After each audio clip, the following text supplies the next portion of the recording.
জামালপুর থেকে রাজধানী ঢাকার সঙ্গে সরাসরি ভালো মানের পরিবহন ব্যবস্থা না থাকায় ভোগান্তিতে পড়ছেন যাত্রীরা। 3.5 ঘন্টার জায়গায় লাগছে 7 থেকে 8 ঘন্টা।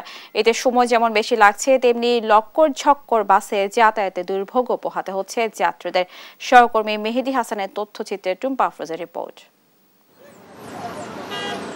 জামালপুর জেলার ২৬ লাখ মানুষের রাজধানী ঢাকা সহ দেশের বিভিন্ন স্থানে যাতায়াতের প্রধান বাহন হলো বাস। ভৌগোলিক দিক থেকে জামালপুর আশপাশের ৬টি জেলার কেন্দ্রে অবস্থান করায় দেশের বিভিন্ন প্রান্তে শতাধিক বাস সার্ভিসে প্রায় ১৫,০০০ যাত্রী চলাচল করে।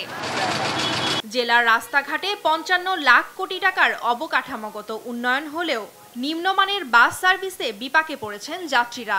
ভালো মানের বাস সার্ভিস না থাকায় রাজধানীতে যেতে ৩.৫ ঘন্টার জায়গায় লাগছে ৭ থেকে ৮ ঘন্টা।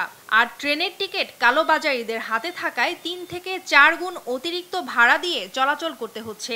আমাদের জামালপুরে যদি একটা এসি বাস হতো তাহলে আমাদের জামালপুরবাসীর জন্য খুবই ভালো হতো। বাসগুলা লক্কর ঝক্কর অবস্থা এবং সিটের অবস্থা খুবই একটা ভালো না। গেট লক বইলা যা আসলে গেট লক বইলা হয় না, ঠিক আছে। এই সিন্ডিকেটটা আসলে খুবই ভাঙা দরকার।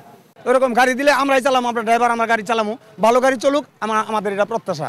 ভালো গাড়ি চালালে যাত্রী ভাড়াও ঠিক মতো দিব, গাড়ি যদি সার্ভিস ভালো দেয় যাত্রী ভাড়া দিব। সিন্ডিকেটের কারণে জেলায় ভালো মানের বাস সার্ভিস চালু হচ্ছে না জানিয়ে দ্রুত বাস সার্ভিসের মান উন্নয়ন এবং যাত্রী সেবার মান বৃদ্ধিতে প্রয়োজনীয় ব্যবস্থা নেওয়ার দাবি সুশীল সমাজের।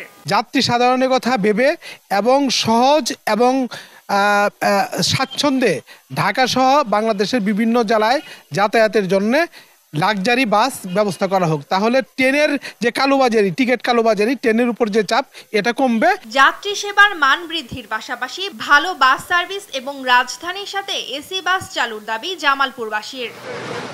নিউজ ডেস্ক, দেশ টিভি।